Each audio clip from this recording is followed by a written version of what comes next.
নমস্কার বন্ধুরা, welcome to Shampa's kitchen. আজকে নিয়ে এসেছি বাঙালিদের চিরকালীন প্রিয় স্ন্যাক্স রেসিপি বেগুনি। গরম গরম বেগুনি যে কোনো সান্ধ্য আড্ডায় মুড়ির সঙ্গে অথবা দুপুরবেলায় ভাতের পাতে ডালের সঙ্গে আর বৃষ্টির দিনে খিচুড়ির সঙ্গে খেতে দারুণ লাগে। তাহলে চলুন শুরু করি। সবার প্রথমে আমি একটা বড় বোল নিয়ে নিয়েছি। এর মধ্যে বসিয়ে নেব একটা ছাঁকনি। নিয়ে নেব 1 কাপ পরিমাণে বেসন। আমি এখানে 100 গ্রাম বেসন নিয়েছি। এবারে এর মধ্যে অ্যাড করে দেব চালের গুঁড়ো 1/4 কাপ। আপনাদের কাছে যদি মেজারমেন্ট কাপ না থাকে তাহলে যে কাপে বেসনটা মাপবেন সেই কাপেরই 1/4 কাপ চালের গুঁড়ো নিতে হবে। বেসন আর চালের গুঁড়োটাকে চেলে নেওয়ার ফলে বেসন আর চালের গুঁড়োর মধ্যে কোনো দানাদার অংশ থাকবে না। এই দেখুন, একদম মিহি বেসনটা আমরা পেয়ে যাচ্ছি। তাই যখন আমরা ব্যাটার তৈরি করব এর মধ্যে কোনো লাম্পস তৈরি হবে না। এবারে এর মধ্যে কিছু মশলা অ্যাড করব। প্রথমেই দিয়ে দিচ্ছি কালো জিরে 1/4 টিস্পুন, হলুদ গুঁড়ো দিয়ে দেব 1/4 টিস্পুন, হাফ টিস্পুন নুন দিয়ে দিলাম, আপনারা স্বাদ অনুসারে দেবেন। কাশ্মীরি রেড চিলি পাউডার দিয়ে দিচ্ছি 1/4 টিস্পুন। 1/4 টিস্পুন আমি লঙ্কার গুঁড়োও দিয়ে দিলাম, তবে ঝালটা নিজেদের স্বাদ অনুসারে অ্যাড করতে হবে। আর দিয়ে দেব 1 টেবিল স্পুন পরিমাণে পোস্ত। এবারে একটা হুইস্কের সাহায্যে সবকিছু আমি বেসনের সঙ্গে মিক্স করে নেব।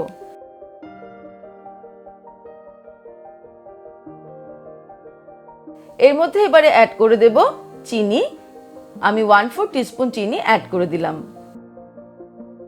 আবারও একটু মিক্স করে নেব। তারপর অল্প অল্প জল অ্যাড করে একটা স্মুথ ব্যাটার আমাদের তৈরি করে নিতে হবে।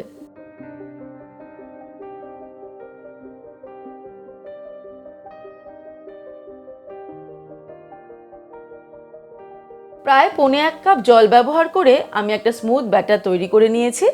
এবারে এই ব্যাটারটাকে আমি 15 মিনিটের জন্য একটু সেট হতে রেখে দেব। আর ততক্ষণে বেগুনগুলো রেডি করে নেব।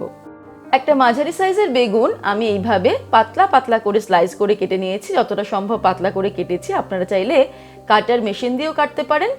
এবারে চলুন বেগুনিগুলোকে ফ্রাই করার পালা। 15 মিনিটে বেসনের ব্যাটারটা একদম সেট হয়ে গেছে, একটু ঘনও লাগছে। এইবারে এর মধ্যে আমি বেগুনের স্লাইসটাকে ভালো করে ডুবিয়ে নেব। তারপর তেল গরম করে মাঝারি আঁচে বেগুনিগুলোকে ছেড়ে দেব।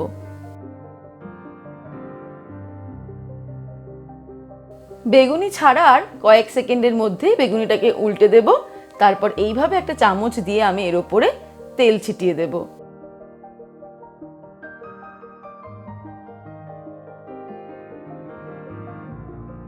এই দেখুন বেগুনিটা কি সুন্দর ফুলে উঠেছে। এবারে একটু সময় নিয়ে প্রায় 3-4 মিনিট সময় নিয়ে কিন্তু বেগুনিগুলোকে উল্টে পাল্টে ফ্রাই করে নিতে হবে মিডিয়াম টু হাই ফ্লেমে।